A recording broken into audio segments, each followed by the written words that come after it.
So my name is Barbick, and I'm a local artist and printmaker here in Fresno, California. I'm here at M Street, which is an artists collaborative of sort.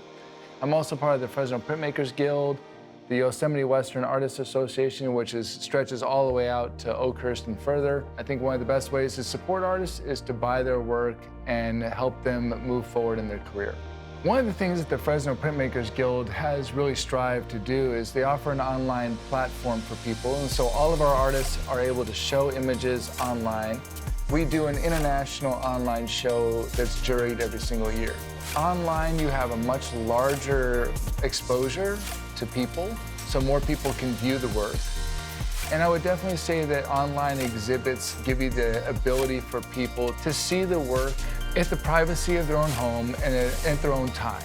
But on the flip side, in-person shows inside a gallery, you can understand the scale of a piece. You get the size of it, the amount of work it might take to cut something like I do, or to draw something at that size, or to highlight the detail, the delicacy of a work. It's easier to see when you can see it live than when it's on a screen. Woodblock printmaking is one of the oldest art forms. To draw the image on the block is an easy thing to do because you can change it. But once it's drawn and you have to cut it, the tiniest cut line shows up. The margin of error is tiny, and I love that.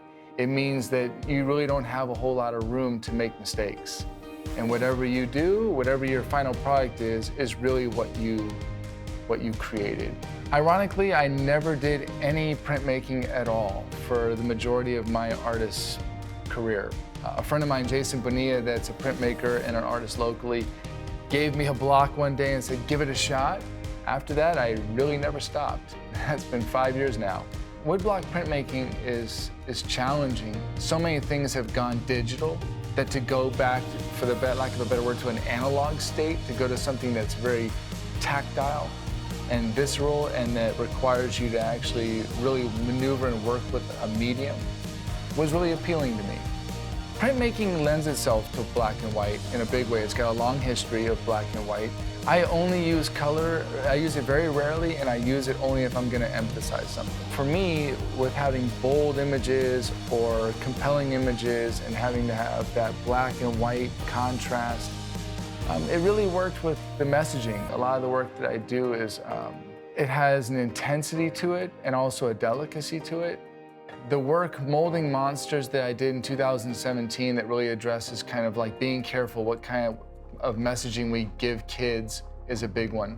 The coffin load work addressing immigration and the dangers that immigrants face when they come from Mexico to America, that's been the greatest labor of love because it took me 4 years to go from having the idea to actually getting it into a final printed version. I would say the other big one that is very personal to me would definitely be the red wolf. The red wolf is something that, for me, I watched those numbers decline. It was extinct in the 80s, and then they were able to bring it back. And Fresno, our zone zoo, was part of that process of bringing the red wolf back and repopulating it. And so to watch that fall apart in North Carolina was a big deal for me. I've watched, as all of us have, the planet change and animals that we saw all the time become rare or even go extinct.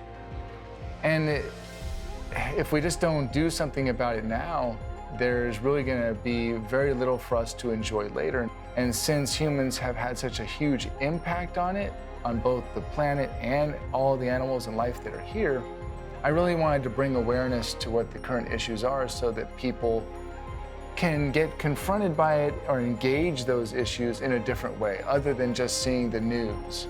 In the old days, you used to be able to just pick like the issues in your local area, but because the news and the internet have made everything a global community, if you look up any issue, there's tons of work. There's hundreds of thousands of artists doing things. And so I try to find issues that just have a lot of value and a lot of meaning. We should be more careful about how we treat each other in our own community and our environment. We should also at the same time care for our environment and all of the living things in it as much as we care for our own kids and our own self.